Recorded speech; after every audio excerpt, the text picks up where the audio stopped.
Jusqu'à 9h, Good Morning Business. Et à 7h20, nous sommes avec le vice-président de la Banque européenne d'investissement, de la Banque européenne du climat. Il faut dire comme ça maintenant, Ambroise Péailleul, bonjour. Bonjour. Merci d'être avec nous. Alors on a plein d'infos, plein d'actus vous concernant. D'abord parce qu'on découvre que vous avez investi 14 milliards d'euros en France l'an dernier dans 50 000 PME. Aussi des grands groupes, mais 50 000 PME. Vous avez contribué au maintien de 423 000 emplois. Et la France est devenue le premier terrain de jeu de la Banque européenne d'investissement. Alors, Ambroise Péailleul, expliquez-nous pourquoi tout d'un coup la France est montée sur le podium de la BEI. Alors, en fait, la BEI, c'est la Banque des Européens. C'est la banque qui finance des projets d'intérêt européen. Et l'année dernière, donc on présente maintenant le bilan 2021, on a fait 95 milliards d'euros de projets en Europe. C'est énorme quand même. Hein. C'est quand même. On parle très peu de vous, mais à tort. Oui, à tort. Je vous remercie de l'invitation. Et on a fait à peu près la moitié en faveur des PME parce que les circonstances de la crise ont fait qu'on avait tiré les leçons de la crise précédente et qu'on s'est dit qu'il fallait absolument frapper fort et vite pour soutenir les PME. Et en France, ça s'est traduit par un volume d'affaires tout à fait inégalé, puisqu'on a fait 14 milliards d'euros. Le précédent record, c'était 10 milliards. Et on l'a fait dans deux secteurs particulièrement importants pour nous et pour l'économie. Le soutien aux PME, notamment à travers des partenariats avec les grandes institutions, les grands fonds, les grandes banques, le groupe BPI. Et la Banque du Climat pour soutenir le verdissement de notre économie et de l'industrie. Et on a financé à peu près les 2/3 de notre activité de la BEI en France, c'est pour soutenir le changement, la lutte contre les effets du changement climatique dans des projets extrêmement divers. Et concrètement, justement, si on peut balayer quelques exemples, parce qu'il y a de quoi aller décarboner l'industrie, innover pour le climat, et on retrouve des acteurs qu'on connaît bien, évidemment Safran, mais on retrouve également Carbios, qu'on a déjà reçu, dont on a fait l'écho. Ceux qui mangent les bouteilles plastiques. Exactement, donc ça va dans des projets concrets. Oui, alors absolument. C'est d'ailleurs ça qu'on essaye de valoriser, c'est le fait qu'on a des projets très concrets qu'on essaye de développer. Ça va de grands projets d'énergie renouvelable à des projets d'efficacité énergétique, de rénovation des logements.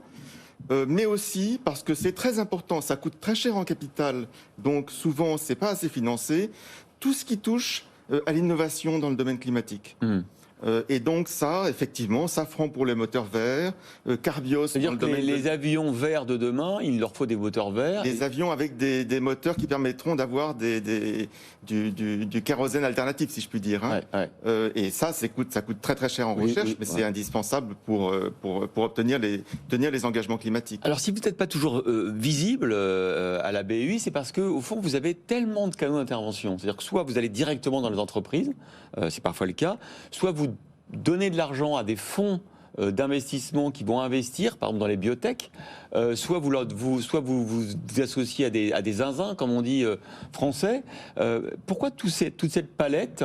Et est-ce que, par exemple, vous auriez les capacités humaines d'aller investir directement dans des projets individuels? Alors, on fait beaucoup de choses effectivement par nos partenaires, et après tout, c'est aussi à ça qu'on sert, c'est à développer l'investissement. Et vous mettez des conditions dans ces cas-là, vous dites on prête, ou on investit, mais si c'est vert. Oui, alors si c'est vert, s'il y a derrière un engagement de notre partenaire à développer encore plus l'investissement, et il faut respecter tout un ensemble de critères pour pouvoir bénéficier des prêts de la Banque européenne du climat.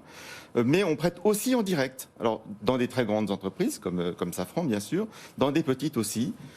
Et par exemple, dans le domaine de la santé, on a beaucoup soutenu depuis 5-6 ans tout un ensemble de ce qu'on appelle des medtech, donc des biotechnologies. Alors, les plus célèbres, c'est BioNTech en Allemagne, qu'on connaissait avant le Covid. Vous êtes investisseur de BioNTech. On est investisseur depuis très longtemps parce qu'on a investi depuis le début dans leur recherche on pensait que l'ARN messager, c'était contre le cancer.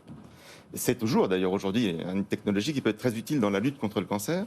Mais évidemment, quand ils sont venus nous voir en disant on pense que ça marchera pour le Covid, on les a soutenus tout de suite. Et justement sur ce point-là, il y a à la fois les medtech, mais à la fois aussi on retrouve des équipementiers comme Valeo, parce qu'il y a l'objectif de créer des champions européens et de se démarquer au sein de la zone européenne. Exactement. On essaye de valoriser le plus possible les entreprises européennes et de montrer à quel point en Europe on a de la possibilité et on essaie de proposer des financements et du risque en capital pour financer ces champions de demain.